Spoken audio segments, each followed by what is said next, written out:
ప్రసాద్ గారు చెప్పండి, ట్రంప్ని ఏకాకిని చేసేటటువంటి అవకాశం త్వరలో కనిపిస్తుందా? ప్రపంచ దేశాలన్నీ కూడా ఈ విషయంలో ఏకం అవబోతున్నాయా? దానికి భారత్ ఒక ప్రధానమైనటువంటి సూత్రధారిగా ఉండబోతోందా? అంటే ఇటువంటి దౌత్యం సంబంధం కాదు నేను చెప్పేది, బట్ భారత్ దాంట్లో ప్రధానమైనటువంటి పాత్ర పోషించబోతోందా? అంటే ఈవెన్ కరెన్సీ దగ్గర నుంచి ప్రతి విషయంలోనూ డాలర్ యొక్క గుత్తాధిపత్యానికి ఆల్రెడీ తెరదింపాలని గతంలో ప్రయత్నం చేశారు, ఆల్టర్నేటివ్ చేయాలని కూడా ప్రయత్నం చేశారు, ఇవన్నీ కూడా జరిగినాయి. అవన్నీ తొందరలో అమలు కాబోతున్నాయా? ట్రంప్ ఏకాకి కాబోతున్నాడా? ట్రంప్ ఏకాకి కాబోతున్నాడా కాదు, ఆల్రెడీ అయిపోయాడు. ఈ యుద్ధానికంటే ముందే ఎప్పుడైతే టరీఫ్లు అనేది మొదలు పెట్టాడో అప్పుడే మొత్తము ఏకాకి అయిపోయాడు. అందు గురించే మొన్న షీ జింపింగ్ ని కలిసినప్పుడు చైర్ దగ్గర ఇలా ఇలా చేతులు కట్టు ఇలా కూర్చున్నాడు. సో అక్కడ మీరు ఒక చిన్న వీడియో వచ్చింది, ఒక 30 seconds వీడియో. దాంట్లో చూస్తే షీ జింపింగ్ కూర్చున్న చైర్ హైట్ ఎక్కువ ఉంది, కొంచెం ఇతను కూర్చుని కొంచెం కింద ఉంది. అది సింబాలిజం, అయిపోయింది ఇతని పని అని. ఓకే, సో అందు గురించి ఇక్కడ చూడాల్సిన అంశం ఏంటంటే మొత్తం ప్రపంచానికి అర్థమైపోయింది, యుఎస్ వాళ్ళని నమ్ముకుంటే కుక్క తోక పట్టుకుని గోదావరి ఈదినట్టే నిండా మునిగిపోతామని అందరికి అర్థమైపోయిందండి. సో ఆ దిశగానే ఒక్కొక్కళ్ళు దేశాలు ఏంటంటే ఇప్పుడు EU లాబీ సపరేట్ గా వాళ్ళు చేసుకుంటున్నారు, ఫ్రీ ట్రేడ్ అగ్రిమెంట్ ఇటువంటివి చేసుకుంటున్నారు. మిగతా దేశాలు ఏవైతే ఉన్నాయో వాళ్ళు కూడా అలాగే, న్యూజిలాండ్ వాళ్ళు కానీ, ఆస్ట్రేలియా లేకపోతే జపాన్ ఇటువంటి కంట్రీస్ కూడా, సో మిగతా జర్మనీ, ఇవన్నీ ఇలా చేసుకుంటూ వస్తున్నాయి అనమాట. అందుగురించి వాళ్ళకు కూడా అర్థమైంది ఏంటంటే చైనాని కూడా మేము నమ్మలేము. ఇప్పుడు ఆ కోవిడ్ దెబ్బకి చైనా మీద కూడా మనం డిపెండెన్సీ ఉండలేము. చైనా +1 స్ట్రాటజీలో ఏమవుతోంది, అక్కడ వియట్నాము లేకపోతే ఇటువంటి దేశాలు, కొన్ని టెక్స్టైల్ బంగ్లాదేశ్కి వెళ్ళింది కానీ అక్కడ ఏం జరిగిందో చూశారు వాళ్ళు. సో అందు గురించి ఇప్పుడు భారతదేశం మీద అందరికి ఉంది గురి. అయితే మనకి ప్రధానమంత్రి గారు కూడా నేను ఏం చెప్పారు, మా దగ్గర డిమాండ్ ఉంది, స్కేల్ ఉంది, స్కిల్ ఉంది, ఇవన్నీ ఉన్నాయి, మేము రెడీగా ఉన్నాము, మీరు మా దగ్గర రావాలి అని చెప్పారు. సో ఆ కోణంలో చెప్పండి సార్ చెప్పండి. ఆ కోణంలో చూసుకుంటే అండి, ఒక్కొక్క దేశంలోంచి మనకు మోదీ గారు వెళ్ళింది మనం జాగ్రఫికల్లీ మనం ప్లాట్ చేసుకుంటూ వస్తే ఎందుకు అంత క్రిటికల్ అనేది కూడా మనకి చాలా క్లియర్ గా అర్థమవుతుందండి.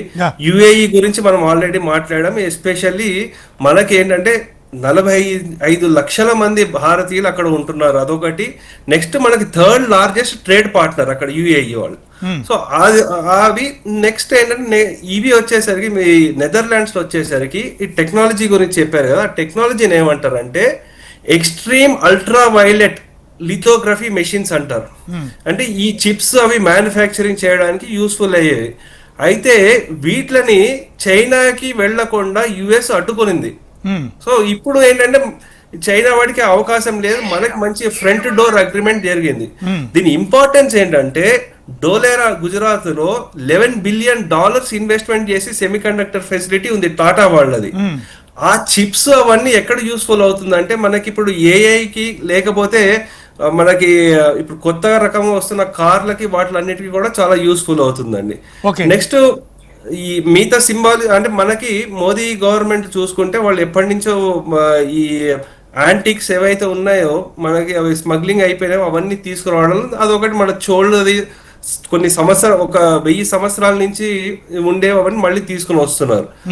సో అది అయిన తర్వాత నెక్స్ట్ ఇక్కడ ఏమైంది, మళ్ళీ వారికి స్వీడన్ లో మంచి వెల్కమ్ వచ్చింది. సో అక్కడ ఉండే బెంగాలీ వాళ్ళు కానివ్వండి, లేకపోతే ఆయనకి హైయెస్ట్ ఒక ఫారిన్ డిగ్నిటరీకి ఇవ్వాల్సిన అవార్డు కూడా ఇచ్చారు అక్కడ. సో అంటే నాకు తెలిసి ప్రపంచంలో 31st అవార్డు ఆయనకి వచ్చింది, ఇంత వేరే దేశాల నుంచి వచ్చింది వాటిలో. సో ఆ విధంగా మోదీ గారు ఇంకొక బిజినెస్ మీటింగ్ జరిగింది, అది అంటే వోల్వో గ్రూప్ వాళ్ళు ఆర్గనైజ్ చేశారు, ERT అని. Okay, round table meeting organise చేశారు.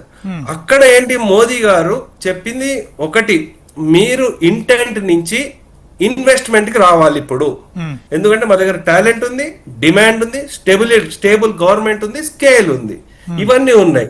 కావాల్సిన టాలెంట్ పూల్, డొమెస్టిక్ డిమాండ్ కూడా మా దగ్గర ఉంది. సో ఇవి ఉన్నాయి కాబట్టి మీరు 5 రంగాల్లో మీరు ఇన్వెస్ట్ చేయాలి. టెలికాం ఒకటి, టెలికాము డిజిటల్ ఇంక్లూజన్, సో అదొకటి. ఇంకా మనం చూసుకుంటే అండి AI semiconductors, deep tech manufacturing, um, అలాగే గ్రీన్ ఎనర్జీస్, హైడ్రోజన్, ఇవి మనం ఇంకా క్లీన్ ఎనర్జీ చేస్తే ఈ ఆయిల్ మీద డిపెండెన్సీ మనకు చాలా తగ్గిపోతుందండి. ఉమ్, ఈ పెట్రోలియము లేకపోతే డీజిల్ వీటి మీద డిపెండెన్సీ చాలా తగ్గుతుంది. ఉమ్, నెక్స్ట్ ఏంటంటే ఇన్ఫ్రాస్ట్రక్చర్. ఎందుకంటే యూరోపియన్ లో public transport is very good. So America లాగా కాదు, వాళ్ళకి కంపల్సరీ కార్లు ఉంటేనే నడవాలి, అలా కాదు. యూరోపియన్ లో మెట్రోస్, ఆ ట్రైన్స్, అవన్నీ బుల్లెట్ ట్రైన్స్ అవన్నీ బ్రహ్మాండంగా ఉన్నాయి. అర్బన్ డెవలప్మెంట్ లేకపోతే లాజిస్టిక్స్, అలాగే సీ పరంగా వెళ్లే రూట్స్ కూడా చాలా బాగుంటుందని ఇంకోటి.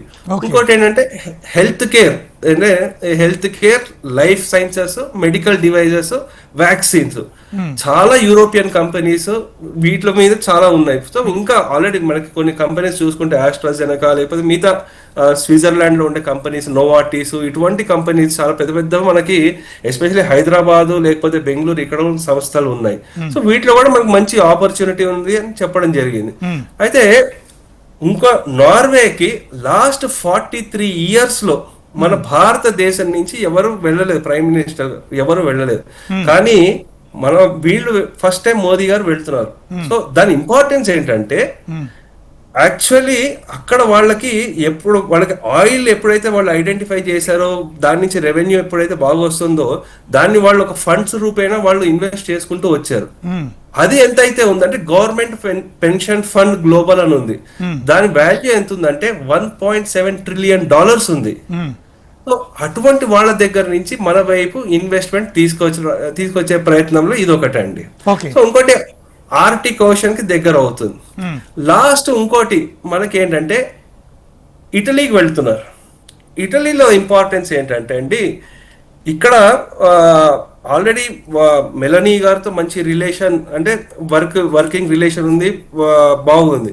అయితే అక్కడ ఏంటంటే మనకి హైఫా పోర్ట్ ఉంది ఇజ్రాయెల్ నుంచి, అక్కడి నుంచి యూరోప్ కి వెళ్ళడానికి ఇటాలియన్ మెడిటేరియన్ పోర్ట్స్ కనెక్ట్ చేసుకోవడానికి యూస్ఫుల్ అవుతుంది. అంటే ఆల్మోస్ట్ మోదీ గారు వెళ్తున్న ప్రతి స్టెప్ చూసుకుంటే ఎంతో కొంత భారతదేశం చాలా లాభం చేకూర్చే దిశగా వెళ్తుంది. ఒక విజనరీ ట్రిప్ గా మనం చూడొచ్చండి దీన్ని.